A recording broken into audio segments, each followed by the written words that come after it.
Hello. Hello, everyone. Hello. Um, I wasn't meant to make the title. Dub told me he was going to be on the show today. And then I told him to make the title, and then he said no, he's not going to be on the show. So I made the title. Little sneak peek behind the scenes. The title was meant to be the Warriors are finished because they were meant to lose to Orlando, and then we was going to beat OKC.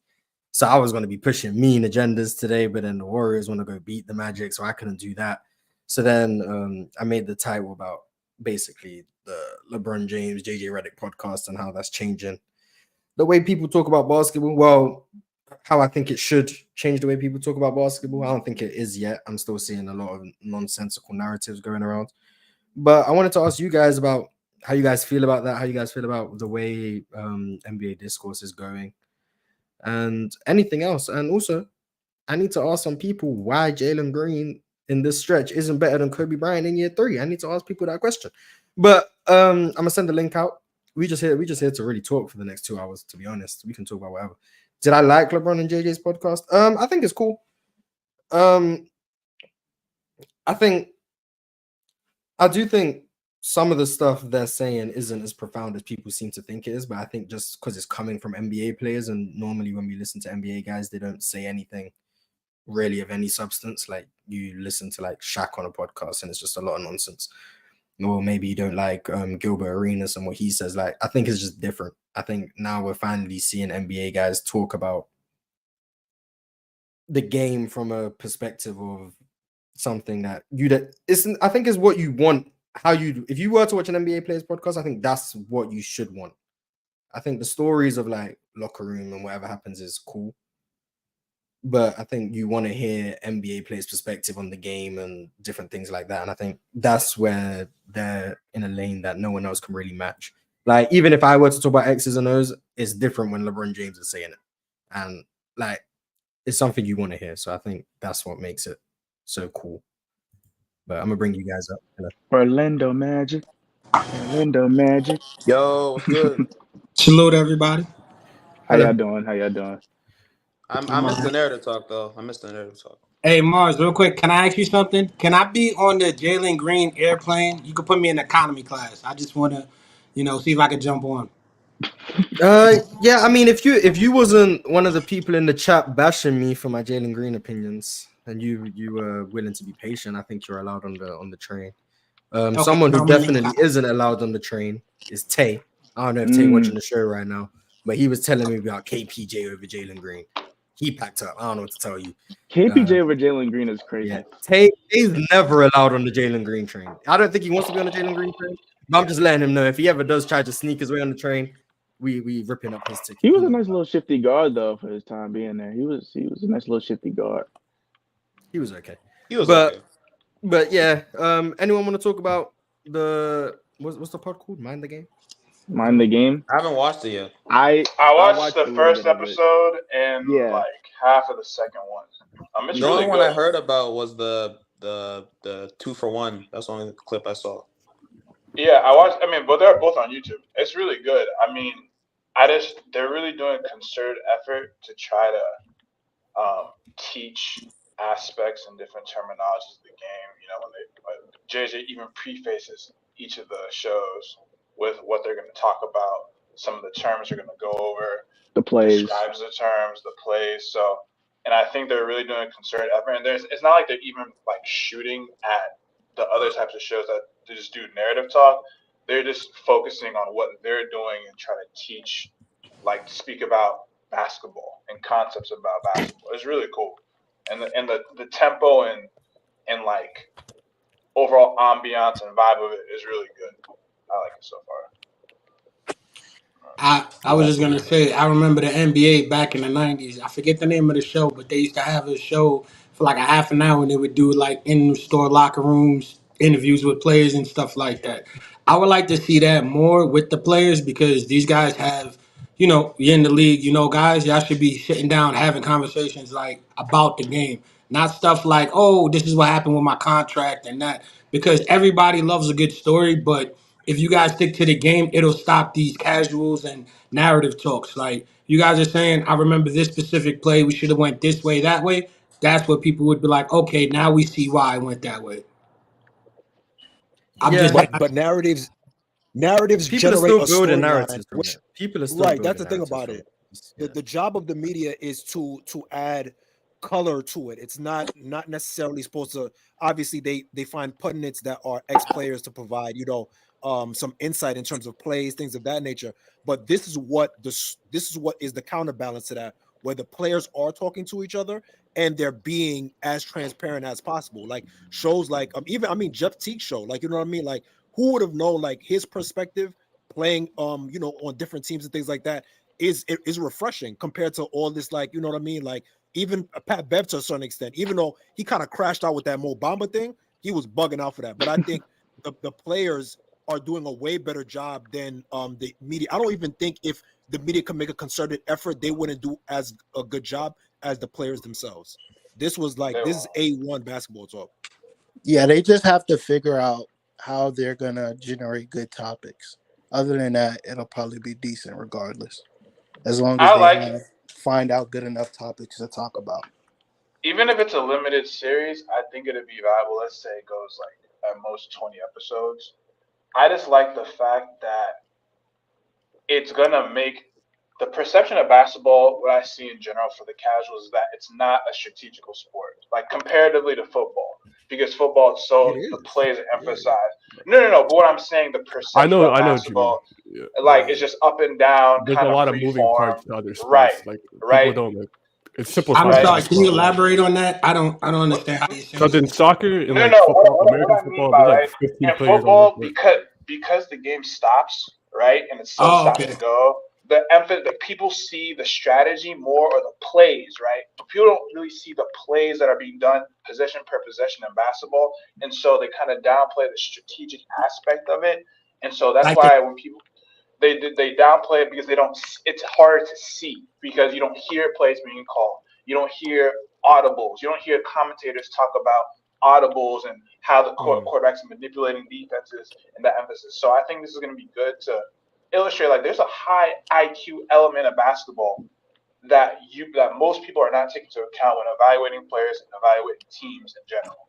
So But to be honest, that's what they should be talking about on those shows, like you just said, explaining those transition plays, seeing things that the normal casual fan don't see.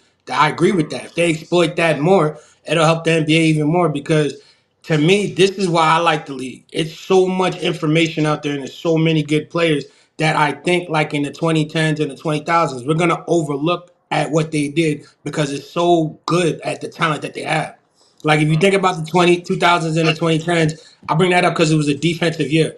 Everyone hates it because that's not what the league is now. But what the league is now is moving in a great direction, and I think it's going to get overlooked because the players now aren't doing what you just said, explaining to these casuals, hey, this is what we were doing in this transition play. We realized, like, I remember, oh, man, damn, I can't remember the play, but go ahead. If I remember, I'll jump back in. Damn. I was gonna say, yeah. Oh, Wait, God, yeah. Oh, no, go. I was gonna say that I think this whole thing of uh making basketball talk a lot more casual or easier to consume for casual people and like people not really like diving into plays and stuff. I think it's a good way to go. I feel like if y'all watched the JJ Redick podcast with Chris Paul, I felt like that was kind of where like the start of that felt like it could be a good idea because I thought a lot of the talking that podcast was pretty similar. Um, Not diving into as much of the plays and stuff like that, but like technicality, uh, stuff of the Rules, stuff rules. like Yeah, like how to cut off a defender quick, how they yeah, like Gary Payton cupping the ball, like little tips, yeah, stuff like yeah, that. Yeah. yeah. I I think think that it was a good thing to do. even the entertaining version of that, like the more, let's say for example, if it's for the entertainment factor that you're looking about, if you just listen to Iman Shumpert talk when he's explaining and he's diagramming things that happen to him, like he does it in a entertaining but still like he's able to kind of put even like KG talking smack. Like he was saying like he didn't realize that was KG like basically kind of sending these like bat signals to his teammates, like, yo, you're on an island, oh, he's food, things like that. These are bat signals that the players use in their communication to kind of verify, like, all right, I got strong side help, I got help coming from this side, I don't need to worry about it. I'm by myself, I'm getting ice, things like that. So I think the players, like you guys are saying, I think the players play a part into that.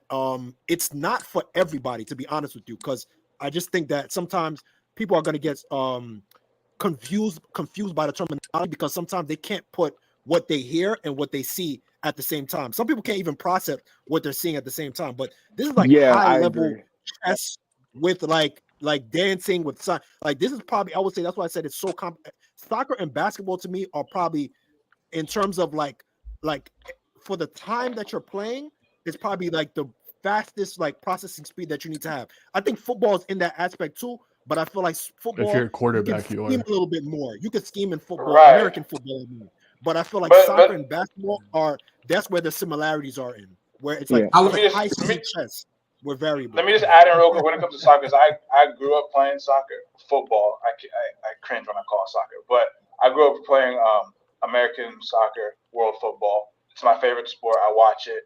And the difference between soccer and basketball, like soccer, the coaches come in with a strategy at the beginning of the game, but there's no timeouts. So there's less possession per possession, like adjustments or plays or sets that are run, right? In football, you kind of have your formation, and then you have roles that you're supposed to do, and then you just kind of play 45 minutes, and then you really only have halftime to make adjustments or make subs, right?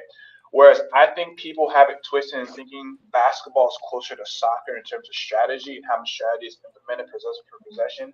And what this show is doing for me as well is realizing that I kind of already knew that basketball is kind of closer to football in terms of strategy, the amount of plays, the amount of sets, terminology you got to remember. Like, for instance, the way LeBron is speaking about basketball in terms of the plays and all the possession per possession things you have to do, I don't think Messi or someone who's as elite as soccer can do the same, because it's not required as much. It's because it's a different sport. They're both free flowing, but basketball requires a lot more knowledge about plays and terminology, in my opinion. But I was just gonna think, and the last thing Depends I'll add, on sorry. what position you play, though.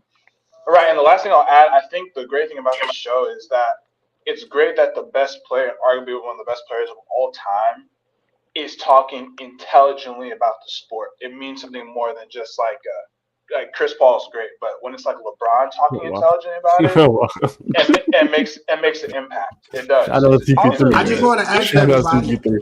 I want to ask the panel real quick. Do you guys know what a reboot 3 is? No, I don't. Do you guys know what a reboot 3 is? No. That's Is that off? Okay. Well, last night I was watching the Suns game, and a dude in the chat from the playback.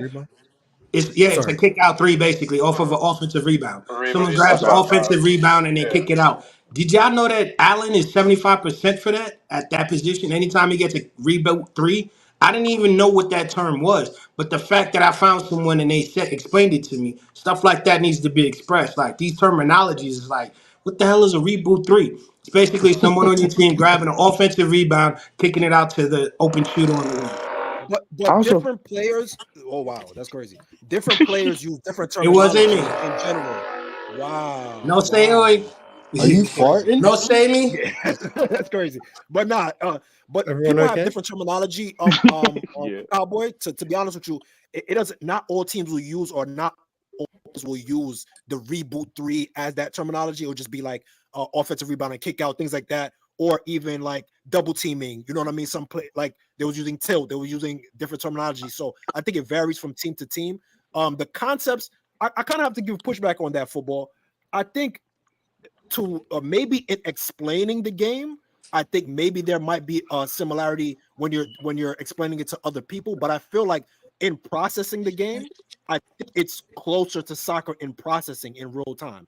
I feel like because, like, you know what I mean? Like, you're kind of focusing more on your principles and you're adjusting in real time compared to football. I feel like there is a little bit more coaching where they're hands-on compared to soccer, and in basketball where they're, you know what I mean? I'll put it this way. When it comes to football, right, the best players, right, everyone has some type of IQ. Sorry, that's construction if you hear that.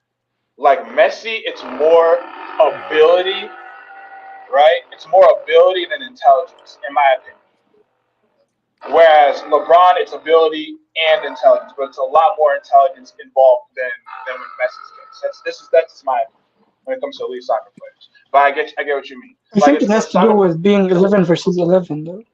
Because 11 versus 11 is very difficult for one player to have that much of an influence on the game. What he's talking about is like how the players have to play. You think What about I'm it in a saying is, football right, game.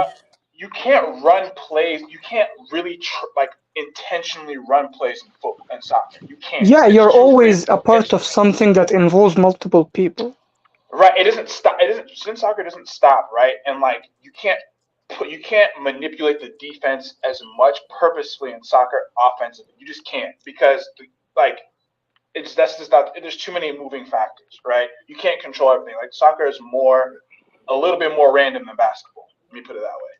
That's true, yeah. Yeah, It's more basketball does intuitive. Like require it's a more lot of- intuitive than basketball. Basketball requires a lot of thinking on your feet, because a guy like Luka or LeBron can probably go like 6 straight possessions without running a specific play, and instead just hunting the weakest defender for 6 straight possessions. And the defense and offense, and sometimes the coaches are telling them what to do from the sidelines, but some coaches don't really say shit.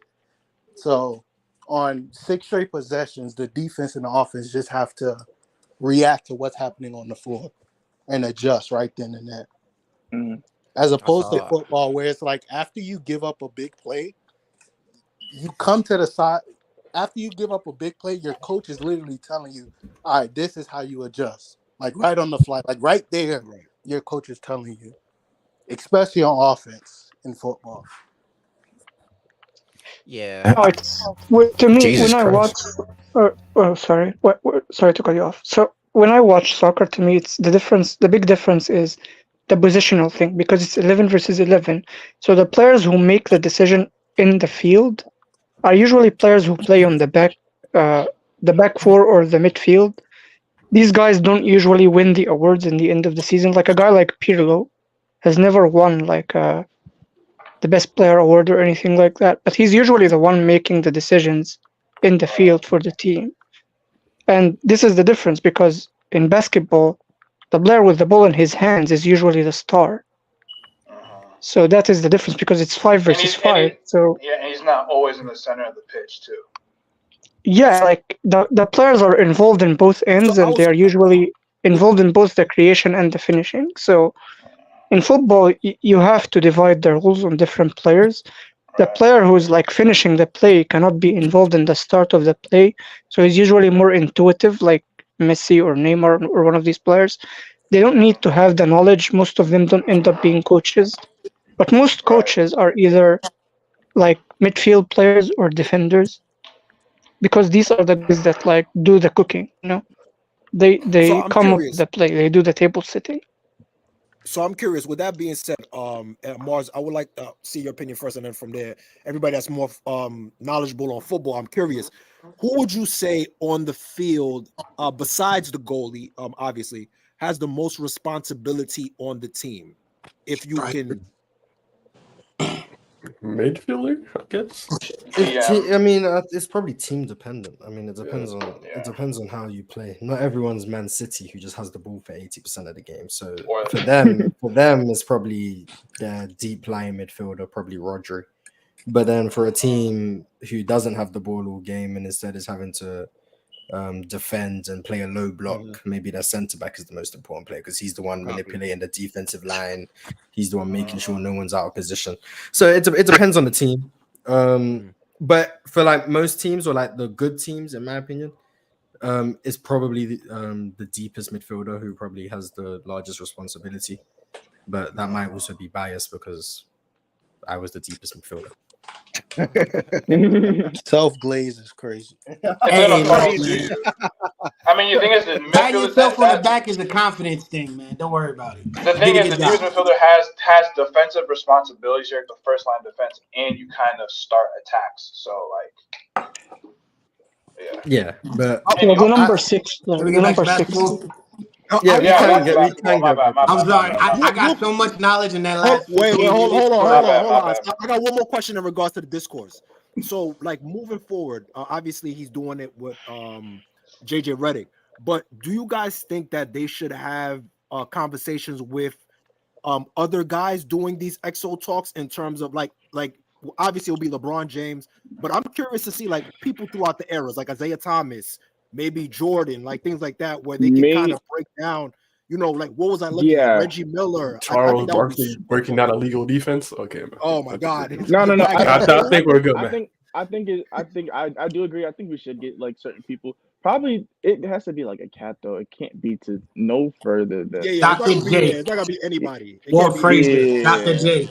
Because I think even I feel like even there's players today that like they can't even comprehend what they did in a certain play on how they got past the defender, and you're asking people to like back then. Yeah, I was going to say that you can play basketball at a high level without understanding the sport. Without really understanding what you're even doing. You can. You don't even know what move you did to get past your defender.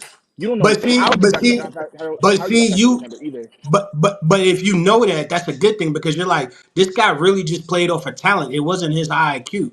Now you got a different respect for guys who don't have an IQ who can just play that position. Which is fine, but I don't think you bring them up for those kind of conversations. That's what I'm trying to say. So like a Draymond Green. Let's talk about it. Like a Draymond Green being interviewed against Rasheed Wallace. You don't think that would be a good conversation? I think that's not who I'm trying to say is the person that doesn't need to be like brought up in those conversations. I think he should. I think because he's not a person that flashes to people with highlighting like abilities and stuff like that. Probably the way he does it is with passing and with plays. That's why LeBron brought up so much of the Warrior plays in those in that podcast, because that whole system was very successful, and I think that he can be brought up for a lot of that questioning of how stuff needs to be broken down and how you can break down certain defenses and all that kind of stuff. I think he actually should be one of the next. Wait, Cowboy, were you saying you didn't think Draymond could do that? No. I was saying like have Rasheed Wallace and Draymond Green. Those are two guys who were always in trouble with the refs. They had a very unique style of basketball. A lot of people I remember didn't like Rasheed Wallace. And they could actually talk about how they were in certain moments, why they got fouls, how they played the game. That's what I'm talking about. Because if you have two guys, one from back in the day, one now, and they had similar styles in play as far as being a key contributor to the team. Because Rasheed Wallace was key in Detroit, how he helped out with Shaq. So for me, it's like having these guys who won championships, looked at as a bad apple, actually get to talk about what's going on. You get to see a different perspective. Sort of like what you said. He didn't know how he did it or based off of the plays. He just did it. That would be fun, actually. I think Draymond is. I think he's perfectly like present with. He's intelligent, but I want to hear him and Rasheed go back and talk about the difference of the eras. Well, he grew up with them, so I mean, I don't know. Draymond grew up with Rasheed, and you bring the old players on there, just gonna start talking about why that era required higher IQ. Like, exactly, and I don't want that. That's what that's not what I was saying. I know what you're saying. I'm saying you bring Isaiah Thomas on. He's gonna be like, yeah. You guys were thinking like us, man. Back in my day, I had to look at this. Isaiah Thomas, you were not the best player on your team. It was more difficult. Like, I'm sorry. Isaiah was not the best player on his team. Joe Dumars. Come on. I'm just not trying to hear that. Hey, Mars, you know what's funny? JJ Redick tried to. Wait. We're not gonna speed past that. Like Cowboy didn't just say what he just said. What are you talking about, Cowboy? What he just said was fine. Yeah, man. What? Cowboy just said? What did he just say? Just keep going. No. That's like the kid saying that Klay Thompson was the best player on the Warriors. We can spin back to it after. He said what? Nothing wrong with what he just said. It was cool. All right. But I think the push should. Me personally, I think the push should stay as it is. LeBron and JJ talking about whatever it is they're talking about. I want to know how far they're gonna go, because right now they've been like pretty broad in terms of like what makes a great player is a very broad topic, or like the hardest place to defend. I want to know if they're gonna start talking about like individual players or individual teams. I don't know if they're going to. I think they do playoff breakdowns once it comes. Maybe when the playoff starts, or what makes the Sixers with Embiid so dangerous? Like, is it going to be that? Yeah, what makes Embiid so unstoppable? I don't know if they're going to do that, or it's just going to be very broad spectrum. And people I mean, they already started a using little this bit with content Golden for State. contenders, which is sad. Like people are So already, didn't like Kobe have a program like that on TV a couple of years ago? yeah, his detailed series. I know JJ Redick did one for ESPN too, but I ain't watched it. But I just know. Yeah. But I think people are already using like the first 2 episodes to push whatever agendas. I've been seeing people be like, "Oh, LeBron said bags don't matter because he doesn't have a bag." Like, Hey, I said that. I said that. like, that's not like, that wasn't even the point. Like someone said it to me. Someone said it in the comments Emmanuel's a yesterday. casual, Mars. Don't mind him.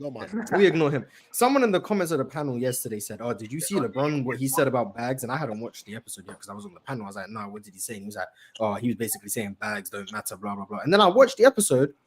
He didn't say that at all. That's not what he said. Like I'm watching it. I'm like, he never said bags don't matter. He said the way people analyze a bag of, oh, it's just one-on-one. That's not true, and he hates the way people talk about having a bag. And he's right. I've been saying this. One-on-one isn't all a bag, isn't it? And when I say like Chill gets this, I'm not coming at Chill, but Chill gets this confused all the time when I say, oh, this player is better than this guy at basketball. It doesn't just mean he's better one-on-one or he's a more skilled player. That's not what better at basketball means. Better at basketball, similar to the way having a bag should be spoke about, is about the way you're able to impact the game. It's not about if you're more versatile. It's about what do you bring to the table, which is why I bring up the water bottle analogy. What do you bring to the table, and how valuable is what you bring to the table? The same thing with a bag. A bag is only important if your bag is translating to impact. You can do as many moves as you want. If you're not creating any separation, that's not a bag. Like it might be even worse because you're wasting so much energy. Yeah, you can do no moves, but if you're able to get to the rim and finish at any time, what do we need? What do we need you to do a step back hezzy tween if you could just triple threat rip through and go out the rim? Like, why do I need Zion to have a bag if he could just take 2 dribbles and he's at the rim? Bag is only as important as it is for you to be able to create what you need to create. If you can it's a method. It's not the purpose. It's a method. It has to be effective. And then also, I've been the one-on-one. This is why I say playmaking, like the value of playmaking is underrated. And people say it's overrated. It's not, because playmaking and scoring are so intertwined. I don't think you can separate them. A great scorer will be a better scorer if they're able to play make. And a great playmaker will be a better scorer if a great playmaker will be able to be a better scorer if they're able to play make. Because the threat of teams not being able to double you because you're going to make the right reads will make you a better scorer because they guard you one-on-one more. I don't know. I mean, Rajon Rondo proved it wrong. He wasn't a playmaker. He was a passer. Difference. He was, though. He was a playmaker. No, he was a facilitator. He was not. He wasn't a playmaker at all? No, he wasn't creating plays. He's not a playmaker. He wasn't the one creating plays like that. Let's not get into this discussion. Like playmaker, he wasn't the one. He's not forcing defenses to pay attention to him. Like obviously not LeBron James. Yeah, but if he's forcing, not even like a Jason Kidd or a Steve Nash. Was he the best playmaker on his team on Celtics? he was. It might have been Paul Pierce, to be honest. What he was doing, like what he was doing. Who is it? Rajon Rondo's facilitation and his IQ was able to get his teammates good shots, but it would make his scoring life easier because how many times have you seen teams sell out for a Rondo pass fake and he gets an easy layup? That's because of his threat to pass. He's still not a good scorer. But that's the definition of that's still the case. Like even Rondo, who wasn't a good scorer, his scoring was made easier by the fact that teams were afraid of his threat to pass. Go watch the 40-point game. That proves the opposite of your sentence. That proves the opposite of your sentence. I'm saying they're intertwined. How does that prove the opposite? Yeah, they are intertwined, but it's like 90 to 10. It's like 80 to 20. It's not.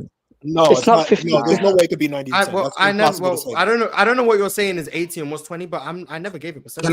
Can I just break this down real quick? Because let me explain my point and then talk. What I was saying is, if you're basically you have the ball and you bring it up and you're like at the top of the key, the way they defend you when you get that screen is dependent on your scoring.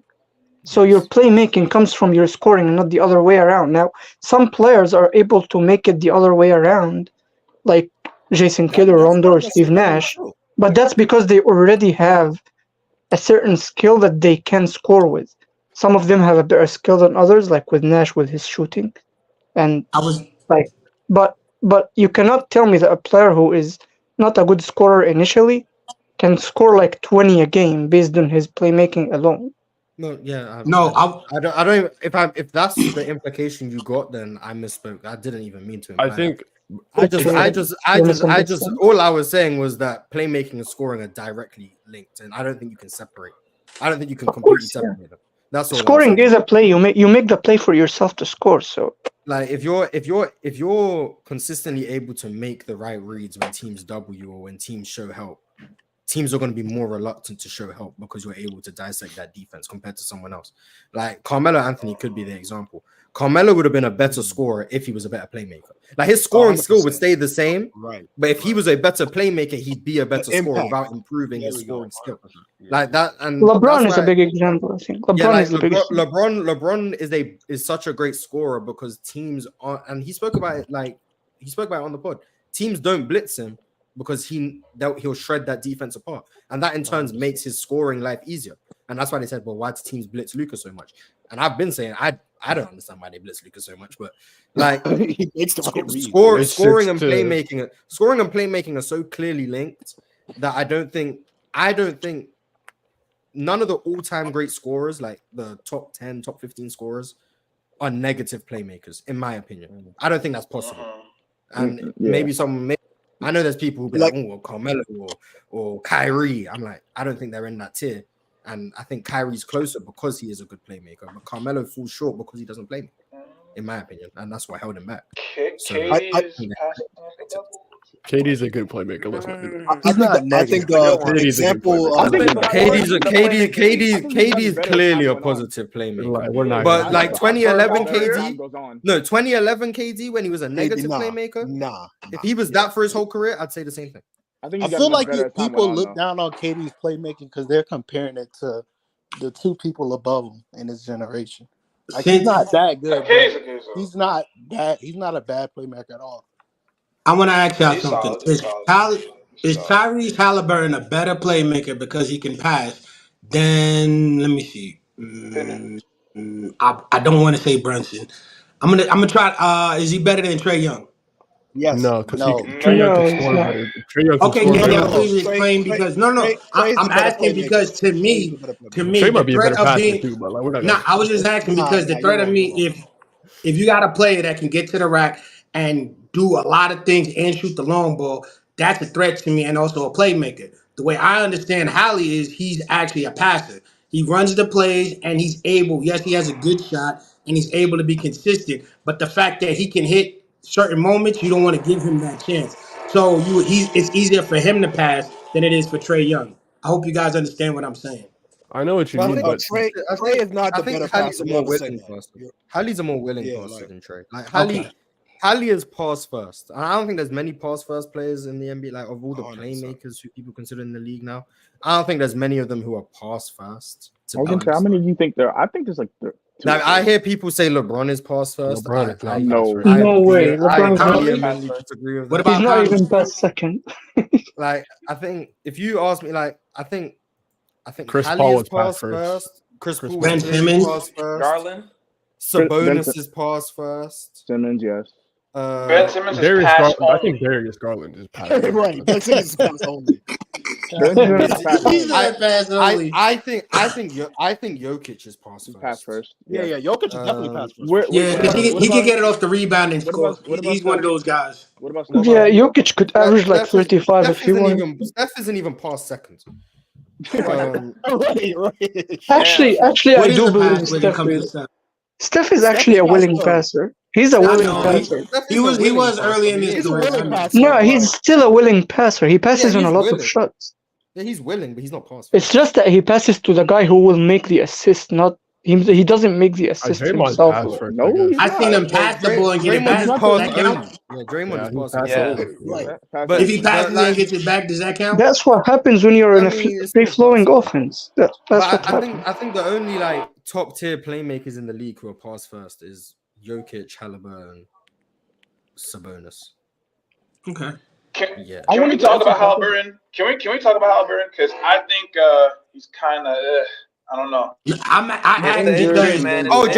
James Harden at this point is pass first too. James Harden. Yeah. I think he's the new Stockton. I think he's the new Stockton. I'm still holding out on the fact that Ja is better than that nigga Haliburton. Y'all crashing out. Y'all saying I still believe that. He got to show me next year, bro. He got to show I me still next year. believe Okay, Ja. so Let explain to me what about Ja Ja makes him better than Haliburton? Because to be honest with you, other than Ja can't shoot the three. Okay, Ja got there's moments in very April, man.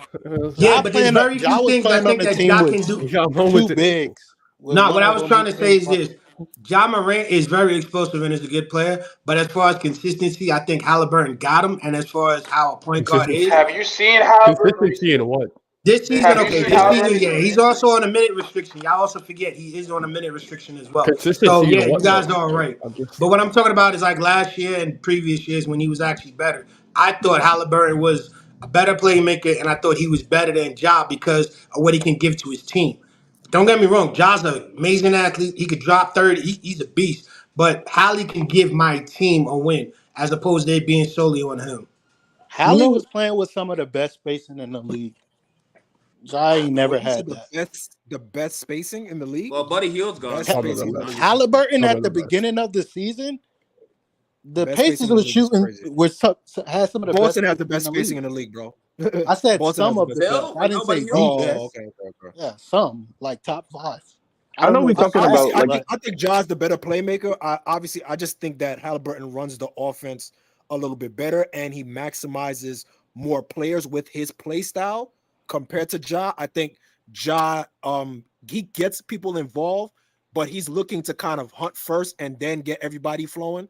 I think Haliburton, like Mars alluded to, is pass first, getting everybody into their rhythm, things of that nature. I think Haliburton recognizes, okay, my guy, like it's kind of like a rhythm intelligence thing where he's like, all right, I know my guy is kind of off. I'm gonna keep force feeding until he gets a shot. I'm gonna look for Buddy here. I'm gonna do this. I'm gonna do that. Compared to Ja, where it's like, all right, these guys aren't hitting. All right, let me go to Superman mode. And I think that's the difference between both of their play styles. But So at least they both fit their a teams. recent, They both Ja fit their was teams playing with best. in the playoffs. He was playing with like 3 non-floor spacers. That's fair. last That's season. fair. Like, Last the season, last Lakers playoffs was really when the bad. Lakers I'll played give you in the that. I'll give you playoffs, that. the Lakers were leaving Dylan Brooks open.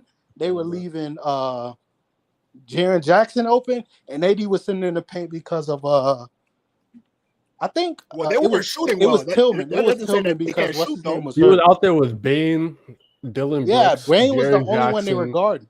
and I forgot the But last that's my person. point, though. I They think it was can't Aldama shoot. who was out there too. Just Wouldn't because Ja they're count as missing the shots non-floor spacer don't mean too? that they can't shoot. I mean, he is, but like he is there. Yeah, Like, but you put a non-floor spacer with 3 other who aren't.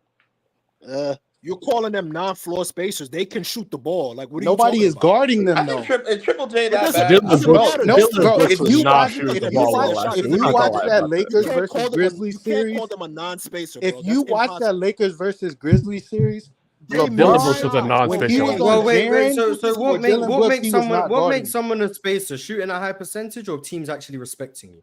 I was Respecting saying him. shooting in space, like Dylan actually. Brooks is not being respected last year. We don't have to lie about Yeah, that. we agree with Dylan Brooks. Or Yeah, but bro, even Jaren Jackson, bro. When the Lakers had lineups where Brown was on Jaren Jackson, LeBron was sitting in the paint.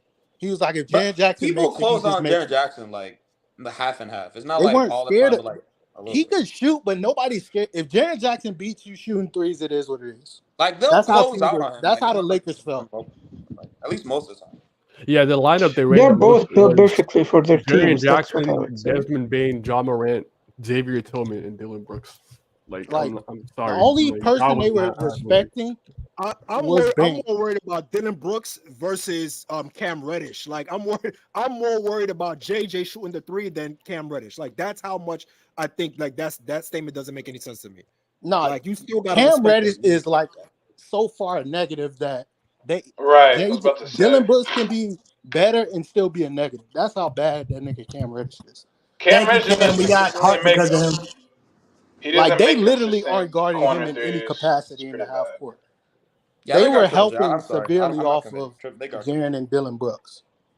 Hey, I this remember doesn't when we prevent played that Darvin Ham lineup this for. year that had Vando and Cam Reddish on the same lineup. It was Bro, it crazy. doesn't that's prevent what Darvin Ham for ending games with Cam instead of Rui, but who knows? So, like, who's a more valuable floor spacer in you guys' opinion? Player A who shoots 3 threes a game at 39%, or player B who shoots 4.5 threes at 38%? 4.5 at 38%. Yeah, 38%. Who's the more valuable floor spacer? B. The one with the. What type of threes they're taking? What type of threes are they taking? I can't give you more context than that. I'm sorry. They're Can you repeat it? taking, I got they're lost. taking more threes than the other person. Player A who takes Wait, three threes at 39%, or player B who takes 4.5 threes at 38%. Volume matters. Clearly, Volume matters. It's not volume. It's the fact that you're able to But get four shots off. I know this question is going somewhere. I'm not using it. I'm genuinely just asking for people. I was gonna say player B because he's able to get that extra shot off, even though it's at the same percent. I mean, a little bit lower. And plus, I think it's player B, but it's hard for me to answer. Yeah, 1% is like one shot out of 100 shots. Matters. I'm sorry. That's No, I'm saying the fact that you got one extra On their shot, volume, it's one shot every 20 or. but you're not understanding what I'm saying. That Yeah, even though you're that's what taking I'm saying. 4 shots a game and you're averaging 38%, what I'm saying is if you're taking 4 shots a game and you're averaging 30%, there are going to be games where you're going to get hot and you are going to be cold. But the fact that you're getting those shots, you are a shot creator because I will say player B who takes the one extra shot also plays 6 more minutes. So if they played the same amount of minutes, they I thought they were playing the same minutes. My apologies. Yeah, do you have a player? Then I'll go with player B. I mean player A. No, okay. So if I were to do per minute, player A and player B would shoot the same amount per 36 minutes. Okay. I'm picking player A. I'm taking player B. You got that extra shot. And when he says the name, I'm gonna be right. Watch. It's B. That extra shot shows that he can create. Whether it's him being open, the fact that he gets that extra shot, one, he has the ability to score, and he can create because that. You can't get a shot off if you cannot get a shot. Hold on. I'm about to explain it. You cannot create a shot and get it blocked and say it's a created shot.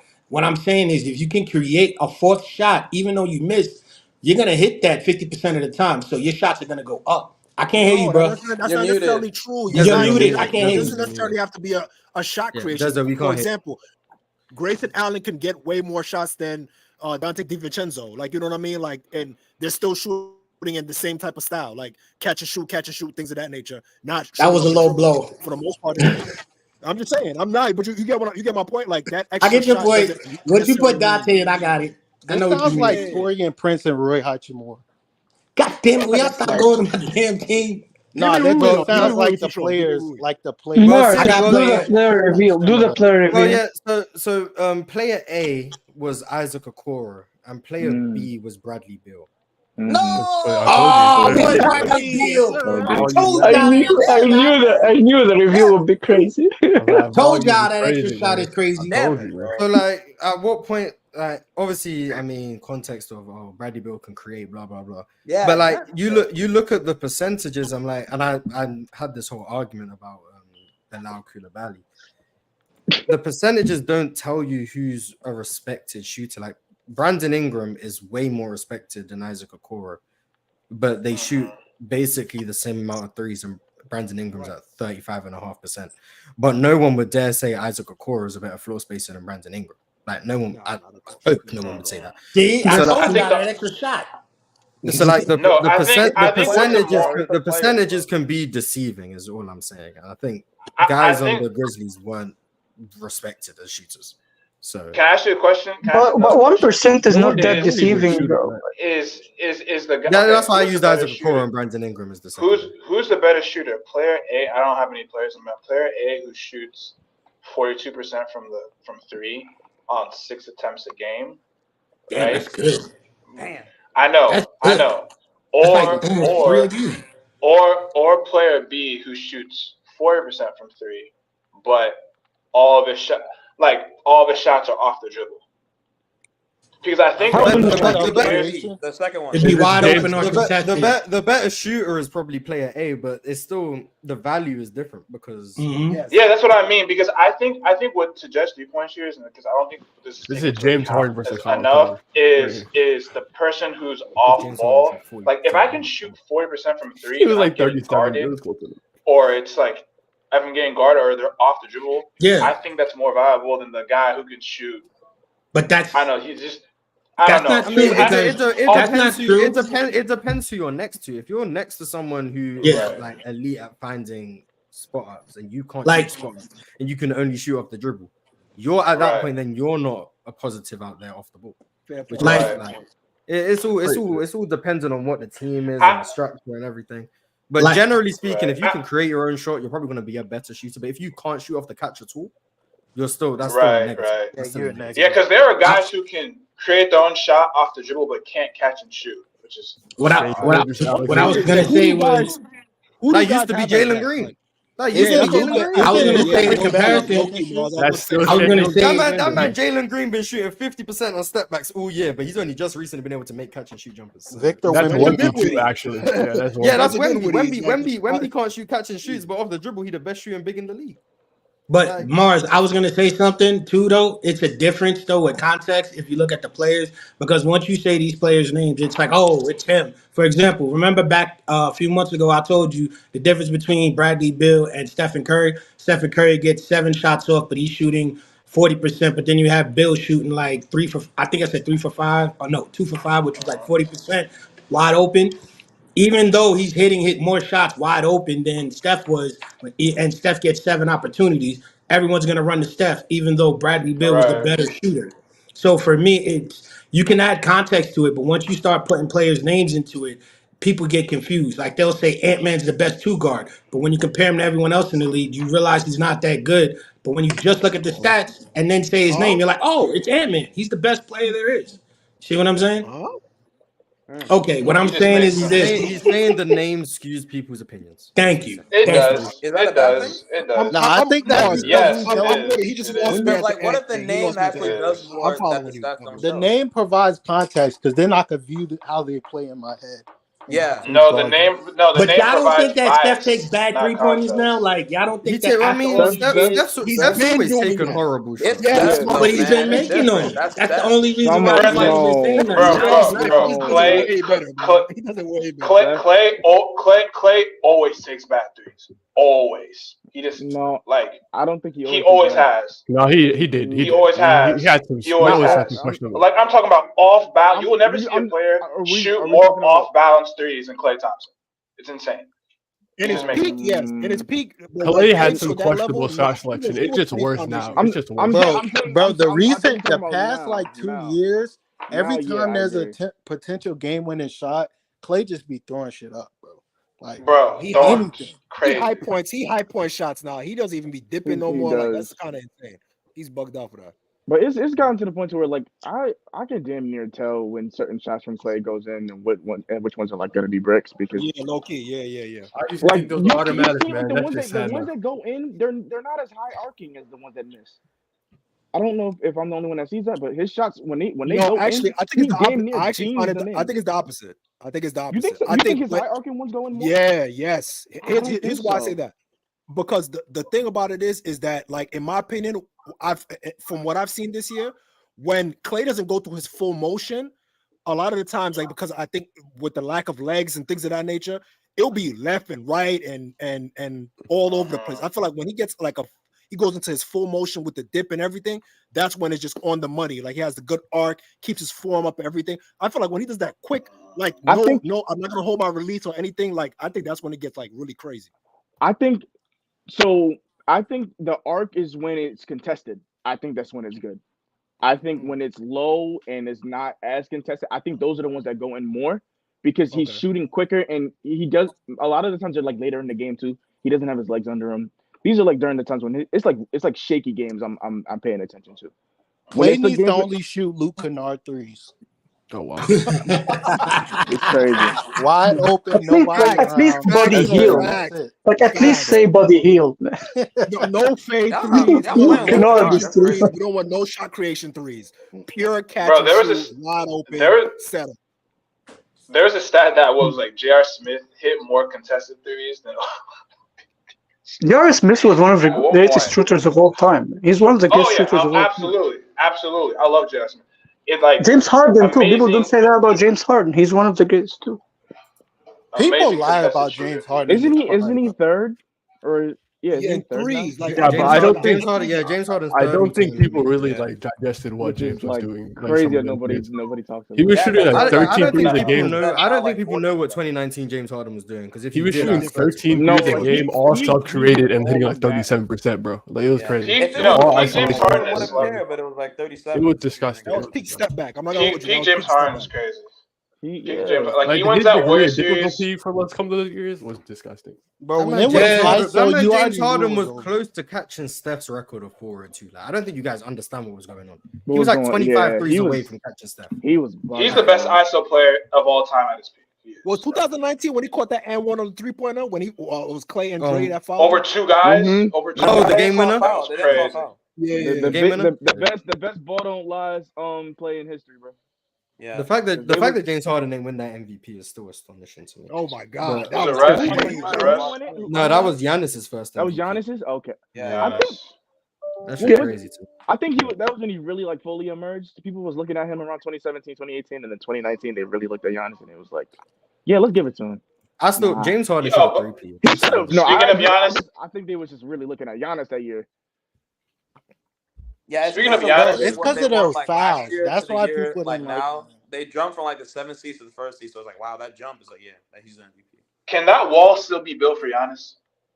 By I mean, you can build it. If you have I mean, yeah, you What can wall are build. you You talking can, about? you can build the wall, but he gonna make the right reads. It's just about whether or not people make shots.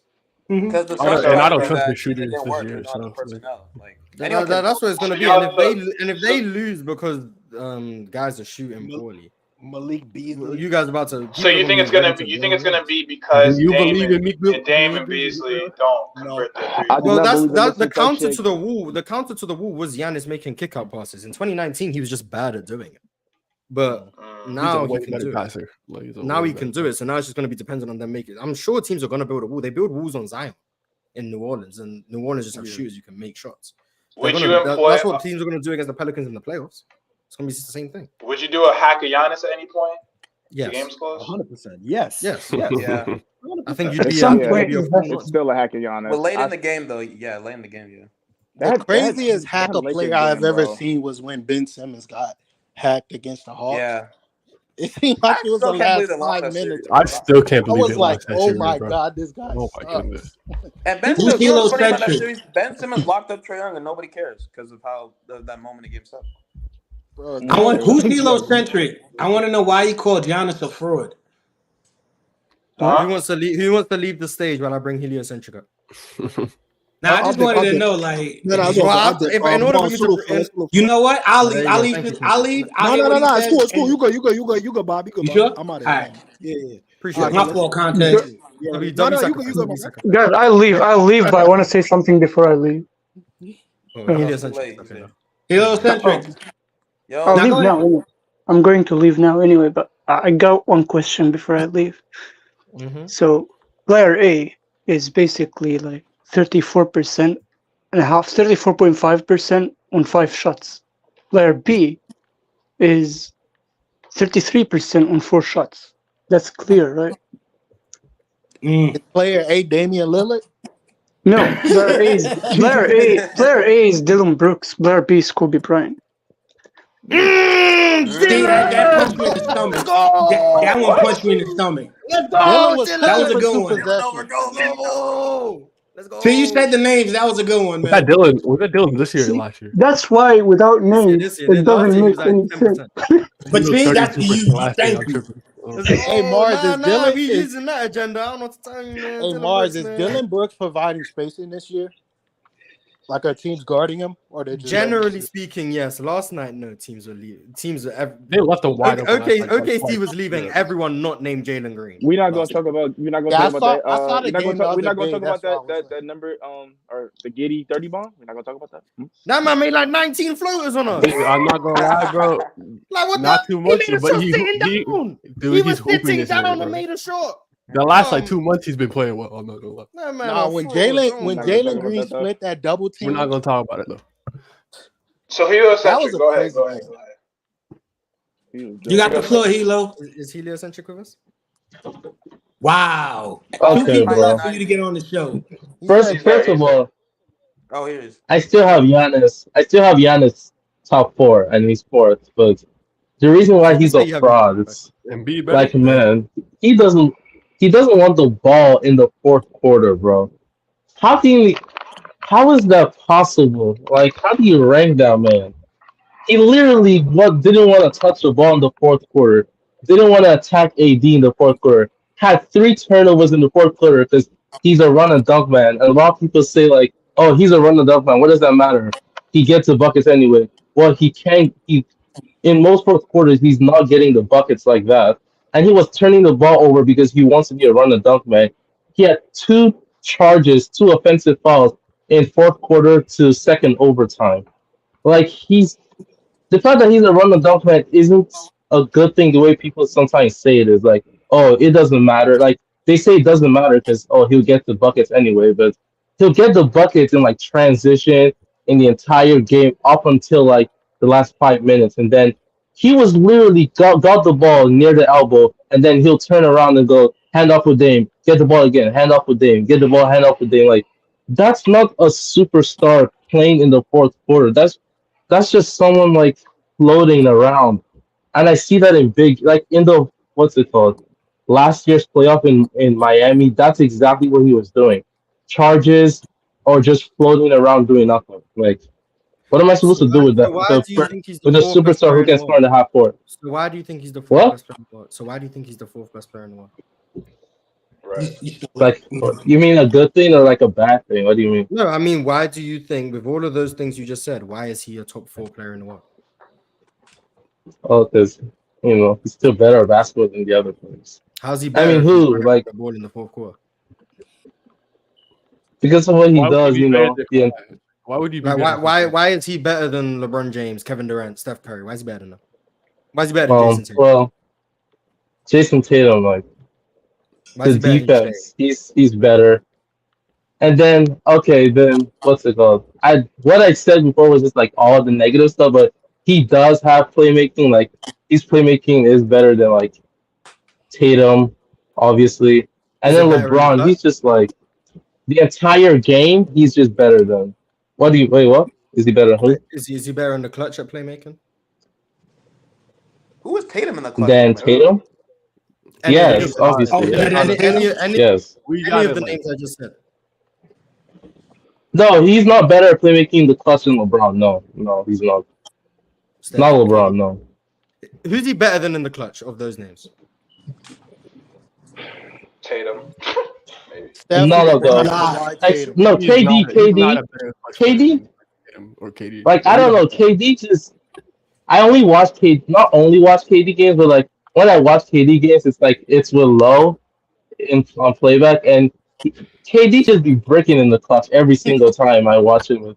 But Maybe I should watch it without. I think the clutch stats are awful. No, not because he takes the ball. KD takes the shots. He just misses like a lot sometimes. So what's worse, being afraid? I don't think Giannis is better.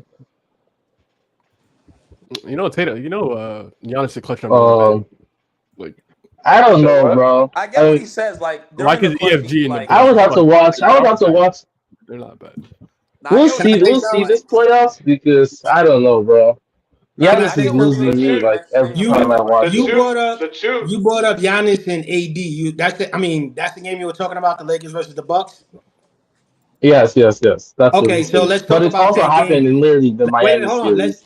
Let's add context to that game because he didn't have a bad game. What happened was AD that second half was locking him down, and then when he got injured, he still was locking him down and keeping in front of him. So it was very hard for Giannis to get his shot off with a guy who's able to keep up with him and stay in front of him at that height. So he was having a very difficult time trying to take advantage of it. That's why he was trying to have Dame. And I'm not making excuses for him. He was trying to have Dame create for him to where he can get under the basket and probably get a foul and a and one. That's why he doesn't want the ball at that time because he can see if Dame can pull that 3-point shot and get a double team out there, he can cut in the basket and get that ball back because he does that a lot too off of a screen.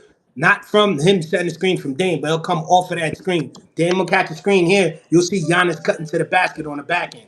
That's what I'm talking about. Those plays help him out better than him taking the ball because if you look, that wall, like what happened with Charlotte, what happened with other teams, they can stop him when he's going downhill. So he's relying on Dame. I don't think Giannis is anything but a good player. He's one of the top 3 players in the league in my eyes. He's not. He has flaws, but he's not flaky. He just had a bad game. I mean, If he he had a wanted, fourth. if he And he want had to a get, I have But like it if you want to happens, get Dame to like create, I don't he has to understand what set you good guys are screens. Who are the saying. three And guys stop trying ahead to of him? slip every screen. I was gonna ask if It's Luka, do you Giannis. think that maybe possibly it wasn't the Yeah. case of Giannis having. I think from what I saw, I think he just like, and it may be because they're NBA players and they're not supposed to be like that. But I think Giannis maybe have emptied the tank just a bit early, because if you saw Yes, what in he the was third doing, quarter, he was going hard he to the third. went dumb. Them first 2 quarters, I think he had like a Mhm. double by like the end of the or not like the middle of the second quarter. He had he made like 15, 16 rebounds or some shit, and like Yeah, and to he be was fair, wilding. if you're AD's size, Yes, but also, how you're are we not gonna be able giving to Giannis just a get pass whatever you because want on AD is AD. just good defensively? Yeah, AD is People like the has best defender for like Giannis, what? probably. That's the No, first I'm hearing it. People don't Bam's like AD. Especially They with still size calling him and soft. technique, AD's right there. Like Plus, he faces him and someone who's Bam. whatever good you at want on AD. defending him. He should just not. He should just. Are we just like what is that? What are No, we he doing then? shouldn't play that bad. I agree with you. He shouldn't play Like that Is it bad. what? not? Is it not possible he just had a bad game? Thank Yeah, he you. played bad for Okay, bad. what about the Miami series in the fourth quarter then? You gotta When he understand was he was floating hurt. around Like I don't too. understand. The guy was playing with a back. Nah, I'm He not had gonna a lie. back Him throwing injury the for a ball out of game and a bounds half. damn near, I ain't gonna lie, it had nothing to do with the injury, bro. I'm sorry. It did. As a Giannis fan, like it had nothing to do Okay, with I the injury. guess. Like we And all the know the missed play free was the throws, ball out of like bounds, it's but just everything that compounds on itself. Like Well, the free throws it's like is the bad. missed free throws, the passiveness in the fourth quarter. I'll give you that. I think the worst Like thing is it's the just free throws. If he was everything. like But he always had 70%, I problems wouldn't with fucking it. mind. And then the charges in especially that game too, where he just bulldozing people. And especially in the playoffs, they'll call like those charges too, because he's literally just running over people. Like, I think Grant it's Williams just made a what it couple. is. I think it's possible he just had a bad game. I agree. Nah, you know who really had a bad game? Dame. That nigga's ass. Damn it. Damn it. Somebody actually agrees with me. Oh I I have a hope he question I mark hope he about Dame. I Bro, hope he has a Dame good was playoff the series, man. shots he was putting up. It was like it's like he was mad that Reeves was playing good defense on him, that he was trying to cook him every possession, and he couldn't get off of Reeves. Mainly because Giannis couldn't, not mainly, but in part because Giannis didn't set any good screens. But he was just throwing up anything, bro. Every time he got the ball, he was just throwing shit up. Anything. Giannis got No, fouled on it that game-winning lob. By the way, he got fouled. By the way, didn't he? No, it was him and Chris Middleton, Dame and Chris Middleton. They would like go back and forth trying to like hunt Austin Reeves or like D'Angelo Russell, and they just couldn't score for like repeatedly. Yeah, Chris Middleton was awful in that Chris fourth Middleton quarter, bro. That everything. region, He was everything was agreed. short. That was a bad. Everything was Bro, short. Like half for them. of that is I was because so- Giannis can't set good screens. Bro, I watch every Lakers game. Reeves can't navigate screens well. If they set a good screen, Dame would have probably had a better game. Yeah, our guards die Because on screen. that repeatedly. Reeves cannot navigate screens well. It was Didn't they easier take for Reeves to Brook guard him Lopez out because in he that fourth wasn't quarter? They did. They did. Mm-hmm. They did. Yeah. He was we in know, foul we trouble. know Giannis can't set screens. That's what I've been saying that. Yeah. He That's what I was tries talking to about. flip every screen. Like, I don't get it. He'll maybe learn. He doesn't want to get hit. I don't know what to tell you, man. He's soft. He don't want to get hit. He doesn't want to Giannis get hit, but he soft? wants to run Yo, people Giannis down and soft, knock the people's league's teeth cooked. out. Yeah, because he initiating the contact. Those Yeah, people are running he- into him on the screen. That's different. That hurts. Bro, Yeah, I'm watching the them Dame drives- shots, and like the last two shots, Giannis couldn't set any contact on the screens at all. That's life, man. He's not a screen setter. That's tough. But But yeah, Tyrese is one more thing, bro. No? I think Dame is done, bro. He's done. Like, He been I done. thought I was with Dub for like half of this season. With this may just be a down year, but his athleticism is over, bro. He's like 34. What? 33? No, his athleticism is like, I don't know what was the big change from this year to last. He looks so much slower. Age. Like man, he can't get age. separation on anything. 1 year, bro. Yeah, bro. It happens, bro. Are you forgetting Kemba what happened to Walker Chris from, Paul once his birthday 2020, hit? He was like an all-star. He really died in that series. Like, I don't know man. what It to was tell so you. crazy, That man. ever since I've seen that happen, I'm like, yeah, Father Time. It was 24 hours from his fall off. That That man so celebrated his well. birthday and came Oh, back John Walker washed. and- Like that Kemba was crazy. Walker- He was like 37, right? When he turned. Huh? Father time tap you on the Nah, shoulder. bro, it was game 4. It was like game 3 of the Maverick series. He was playing so well the first 2 games. His birthday hit, and he Chris turned Paul, garbage. It was so sad. Nah, he just got locked up by Reggie Bullock, man. Let's be honest. Reggie Bullock and Frank Ntilikina. I kind of feel bad, to be honest, because he has to rely on Malik Beasley to be his. Why is Beasley is missing so many shots playing that game, so many threes playing that game. No. All they need is that 1 3 to make it. Like he couldn't make it, bro. This is like the Lakers. Especially, he took 5 shots in the second overtime and made 1 of them, bro. Like damn. Dezo, what were you saying? Oh no, I was just saying Malik Beasley's terrible. That's all. Oh, okay. Real him. He's the definition of a fake shooter, bro. And the worst part, he's shooting like 40% on like high volume too, and he's still a fake shooter. Can I read my super chats now? Please. Yeah, go ahead. Thank you. Alan R said, "My Le Sunshine has that aura, man." Pause. Wow. That's wow. Nice. Reggie Reg said, "The show taught me, even as an 8-year-old, LeBron could understand offenses better than Magic. I don't know why people say he always needs help for greatness." What's that correlation at all? That's another thing. How do you go from there to there, boy? Lost. Yeah, how does that correlate? Interpreting straight facts, which is crazy, but I mean, Yeah, that's why Steph is better than Magic. That's his point. And Greatest said, "Bags always have value because in the playoffs, in the half court, you will need multiple options and adjustments. The one move that's effective, players always get exposed." Yeah, I'm well, not all of them, but I'm not arguing that. I'm saying Bag is more than just how can you go get a bucket. Like, I think just because you can get a bucket in more ways doesn't mean that your scoring is better than someone else, or it's more valuable, or it's harder to stop. Mars, you spent a whole episode arguing with Ox about Rudy Gobert and Chet Holmgren, though. Yeah, Gobert is terrible on offense, bro. I'm sorry. Yeah, because I don't Rudy Gobert is bad. People keep running him in the post like they try to he sucks. Like stop doing it. He can't post up. Yeah, Rudy Gobert is just a bad offensive player. Can't do it. He sucks. Stop. I will say like about the half-court playoff thing. Like people talk about the playoffs. Rudy Gobert post up in 2024. We don't. They don't mention like how people actually play in the playoffs. So it's like weird to me because like the whole Shai Gilgeous-Alexander thing where.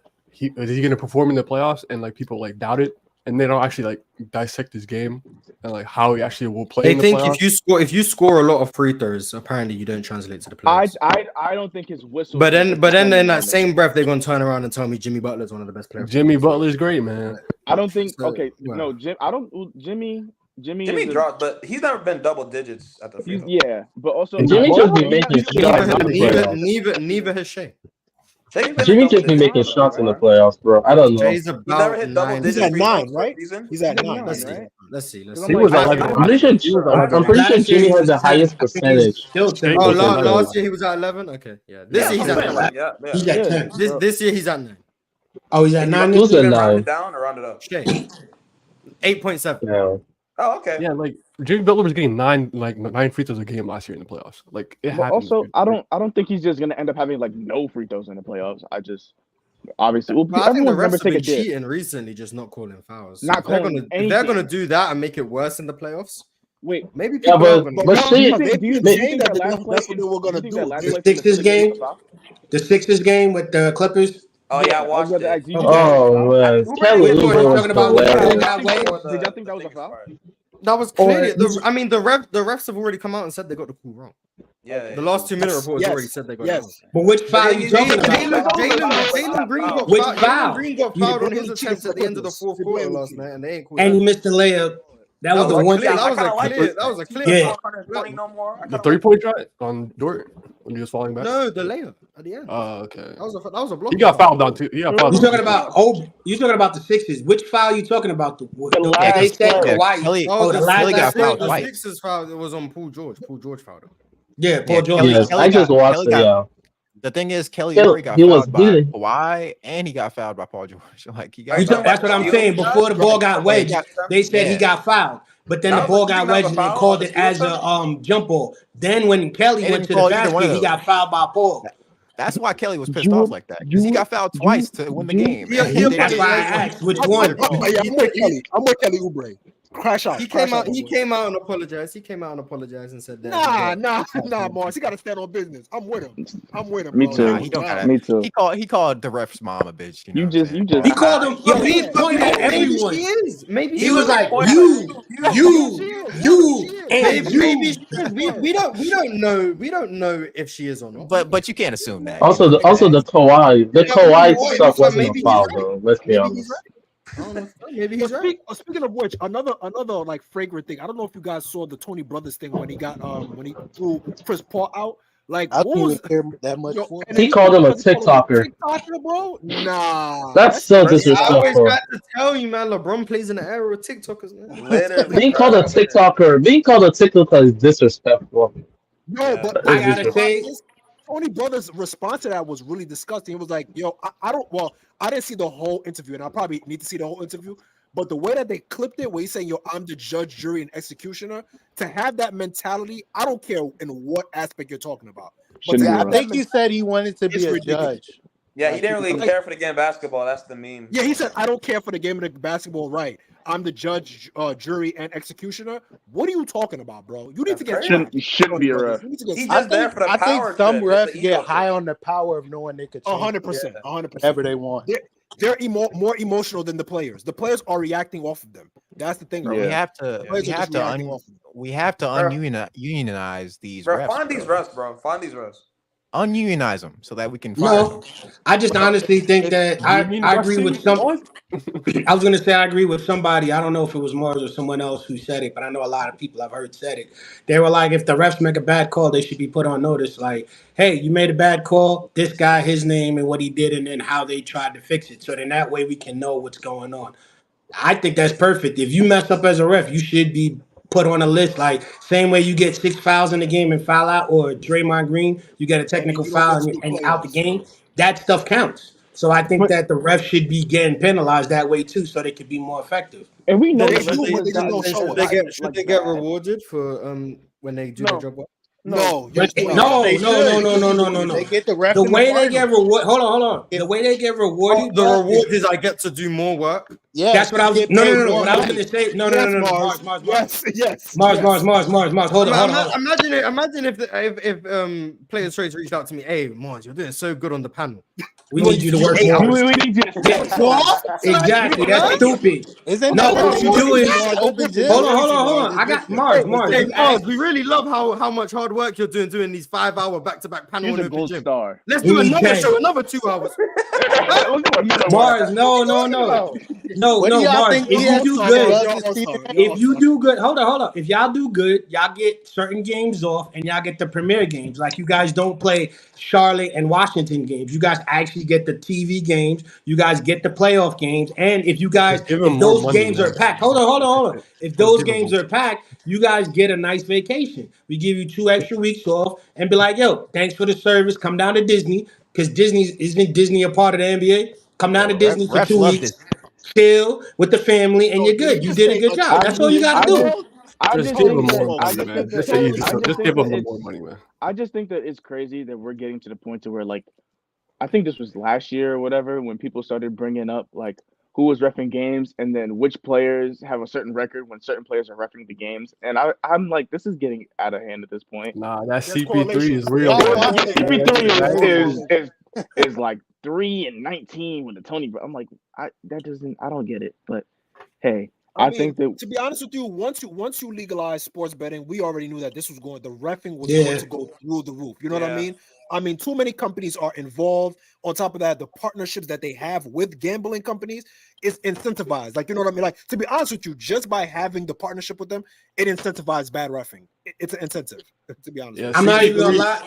Yo, real quick, I'm gonna tell you, you're right, because I'm out here in Colombia, and a lot of these teams out here, because of sport betting, they actually survive. So these football teams out here, if there's no sports betting, they ain't making no money, because a lot of these guys had issues before it became legal with all the corruption and everything, illegal gambling. Their companies got shut down. So now with the betting, because everyone's betting, that bets that they win or lose, they send to the team. So that helps the team stay in transition. So sports betting may not work in the States because they get paid so much. But out here where I'm at, yo, these guys make hella money. Shout out because of the betting. Right. Porter, man. I remember the stat. It was in the playoffs. CP3 when Scott Foster's refereeing his game is 3-17 in 20 games. That's what it was. Okay, yeah. It got nasty, man. And the one of the games he won was against James Harden. Funny enough. I will say that game Foster 7 in got beat with the 2018. Rockets. I ain't gonna lie. He got beat That with game the 7 2018 was really rigged. It was really bad. It was I feel really like bad. if I know your name as a ref, you're probably a bad ref. Yeah, Tony Brothers, Scott Yes, Foster. that's actually. I was gonna say that if we know you as a ref, Respect then you're then in that aspect you're a bad ref. Respect Dick Bavard. He was cool. He ain't a bad ref. I don't even know who that is. We know because of Exactly. Charles Barkley. Exactly. Charles Barkley That's a kissed him good in the mouth. Kissed him in the mouth. Crazy. Respect Dick Bavard. It's so crazy. I thought Tony Brothers was like multiple people, like they were brothers who were just repping the same game all the time. All right, bro. Yo, I can't breathe. The Tony. No, I'm serious right now. I thought Tony Brothers were two people. He thought they were just like an Italian brothers. What do you think about the work? Yes, I thought there were two people who were like always ref the same games or something like that. Yo, you thought that was a referee gang? Oh my god, son. Oh my god. Thank you, Halo. Shout out to the Tony brothers, man. Shout out to them. I got the Warriors funnel yet. We have not, but we are gonna do apparently why Jokic is gonna be over Steph because Tito El Bandito said this year Jokic wins the MVP, a championship, and the Finals MVP.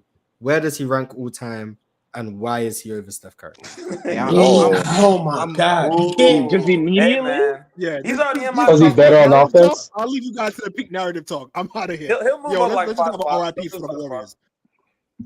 No, Because he's peaked higher on offense. That's why. Warriors pack, man. I need Charlotte to go cook them, but that's besides the point. But I mean, everyone knows my opinion on the accolades at this point. So to beat a dead horse, Accolade talking. Jokic winning a chip doesn't change my opinion on him. He's not gonna. It's just not gonna change. The one person Jokic is over for me. No, this would just be like another all-time season from Jokic Should be for to add to the resume. How many years of Jokic do you think we're gonna get? 10 years or 12? Like I'm saying, we're gonna The have next like 4 years. like high level seasons or just overall? The next 4 years is Total going to be seasons. all-time It's seasons. total seasons. Jokic is 20. Jokic is 29, right? Yeah. Yes. Wait, he came in I think 2016? Until he's 33, First he's year going to was produce all-time seasons. 2016. I think we're gonna see 12 seasons, if that. Because the thing is, the reason why I asked that is he's playing a game that's like, to me, it looks so easy for him. Like he's non-effort. And a lot of people are saying, oh, he doesn't play hard. The guy's balling. He could have a triple-double if he wanted to, waking up. But for me, I think that even if he gives 10 to 12 seasons, I don't think he's going to be all-time because as great as he is, there were other guys who dominated in that period, and they get overlooked, and everyone says, oh, we don't like the old school. Look at Hakeem. To me, Hakeem dominated for a good 10, 12 years, but got overshadowed. Now, if you look at Yeah, Jokic, but Hakeem is like top 7, though, isn't he? He's but I'm saying later on, after Some people have Hakeem like 12. Some people have for Hakeem the like small 12. amount of time that he played. So it really depends on how long Jokic That's is at his nice. high level. That's why He I'm has like asking, because if he Okay. plays 12 years and has, let's say, 3 championships, like 5 MVPs, are we saying he's the greatest? Or does he need to be playing 15 years with like 6 championships? But 6 Jokic is already in year 9. Yeah. I know, but that's what I'm wait, saying. 5 more years. When let's start here. When did Jokic become the guy that we were like, yeah, he's nice? 2021. 4 years ago, I think. Yeah, after the bubble. 2019. 2020 to me. He became one of the best bigs in like 2018. 2018. Okay. I know So the from thing is- 20, so I'm talking about like a 2018 top 5 player. He became this in like 2021. Okay, so this is all time currently. What we're seeing from him right now is all time. It's been like 3-4 seasons Wait, of this. So Bro, 4 seasons. simply, this is where Jokic ranks. Wherever you have Dirk above him. Okay, you're saying right now. Jokic is better than Dirk. Yeah. Yes, he is. Yeah, Are we talking about Dirk or like all-time? Okay, though? now Yeah, let's way go down better the than list. Dirk. Who's that? Most people have KG and Dirk around the same spot, right? I had KG way higher. No, I have KG higher than that. Okay, who's like But how far high? who's above Dirk? Who's right? They're not even close to each other. Who's in Dirk's tier for you guys? Like which players? James Harden, KD. like around there. Nah, KD's above. Charles Barkley. Yeah, I'm taking Jokic over him.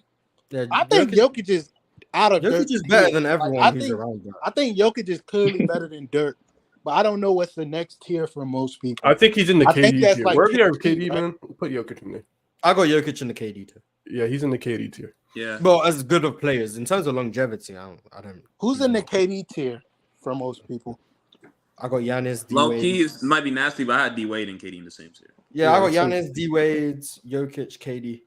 We're not getting back into Steve Nash converse, so I'm gonna leave that. But Shout out Steve Nash, man. Giannis, KD. Oh yeah, bars. I forgot to tell you. Guess who also likes Steve Nash? D Wade better than KD peak for peak. Jalen Brunson. Jalen He's a Brunson, no big ball, fan man. of Nash. Jalen Brunson, no ball. Jalen Brunson, no ball, man. I don't know what to Yeah, do. he says he loved his game. He said he was one of the best players he admired and he wished to play like him. Then Josh Hart said, yeah, you also could wish you could pass like him too. Yeah, man. Steve Nash different, man. Steve Nash But different, man. hey man, a lot of people respect Nash, but he don't get the respect. I think Nash is that dude. But for me, it's hard to add people from the past to this current because it's a totally different game. Like trying to say Jokic is on the same level or he's better than KD. Different players to me because Jokic is doing something I've never seen from a center position. Because he's not just passing and getting a triple double. No, he is like the second point guard to Murray. Actually, he is the point guard because Murray just feeds off of him. And even though Murray can't create, it's like Jokic is doing so much and nobody can stop him. That guy right there to me, I think is gonna be something special if he plays a little bit harder. All he has to do is 2 more rings, and I think he's done.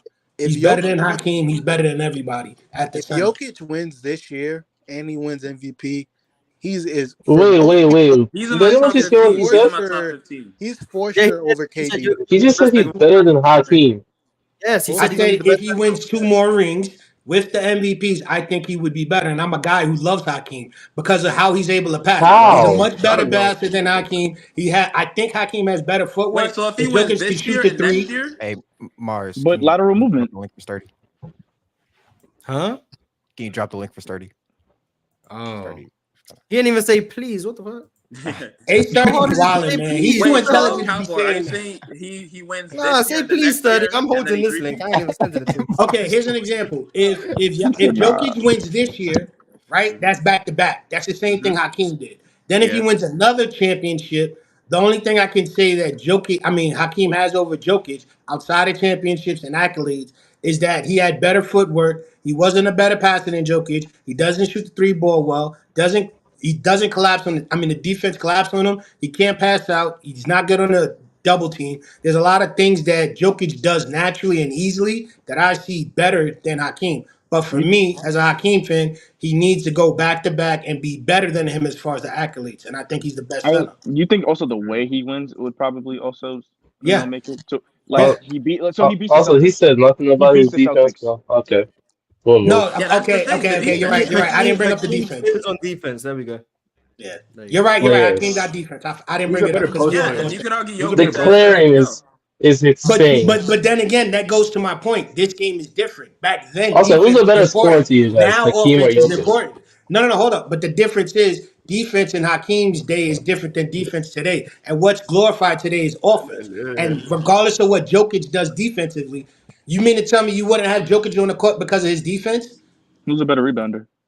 I didn't say I won't have Damn, Jokic. stuff. You I got don't me know on the the I would have him on the courts, obviously. I think it's He's an Jokic. all-time KB says player. please. KB gonna get the link. Hey, Sturdy gonna join the link, and I ain't gonna bring him up. Jokic's a better rebounder, right? He was like Probably. 12, 13 right now. Or 12. No. Well, you can't really say better that offense. because You got error long attacks the ball. rebounds. You got error attacks the rebounds. Error attacks. Exactly. Yes. The long ball, the 3 ball. He gets like 2 or 3 off for the 3 ball. So Yeah, but the And thing he be doing his best Moses Malone impression, missing shots on purpose to get rebounds. And he's still efficient? Oh, come on, Mars. the thing about Jokic Unethical though, rebounds. is if he loses this year, he's gonna drop so far in people's minds. no, he Wow. should because If he should have Why would he 3-peated. drop? Hold up. If you lose the Jokic ball, should have I'm not saying 3-peated. he's gonna drop for How me. can you drop? Are gonna drop him. if you lose Well, the I know if How? Dallas win the chip this year, the way Luka gonna fly up everyone's list will be hilarious. I already think Luka low key better, but Welcome to we'll the show. see. I'm just waiting for this season for Luka. I'm just waiting for the Dallas. season. I'm ready to push the Dallas agenda, man. Because They're not winning, the way people gonna switch up on Luka, like they never said he couldn't win that way. I'm gonna be.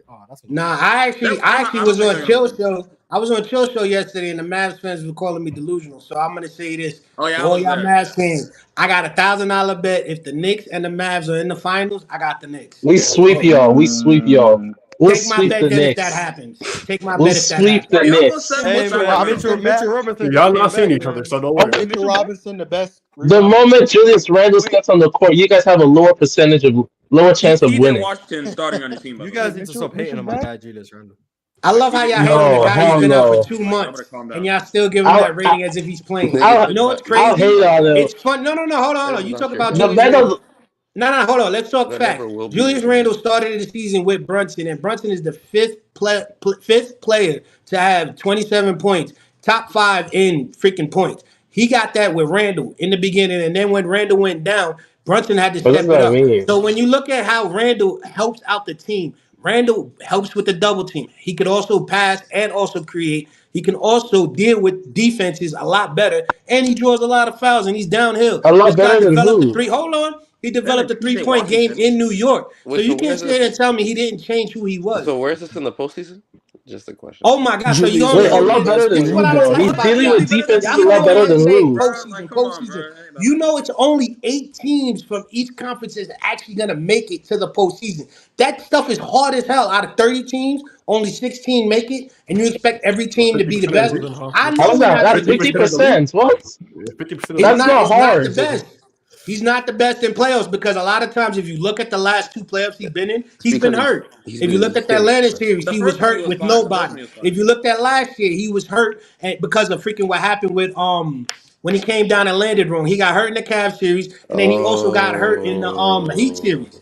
I'm not making He was already excuses, bad but in the you're Cavs not getting a series. full. So what? Anyways, speaking of the Mavericks, they're the 6th Also, seed can right we now. just watch Julius Randle and see his bad? Bro, that brother reeks, man. I don't Wait, know the why Mavs are we're what? just sitting here acting like The this. Mavericks are cannot the play 6th PJ seed right now. Are Washington they gonna in get the playoffs, the? bro. He'll be You think they're gonna get the 4th seed? 'Cause No. the way They the could way fight for it. the way the No. Clippers are playing. They play Orlando first round, do they not?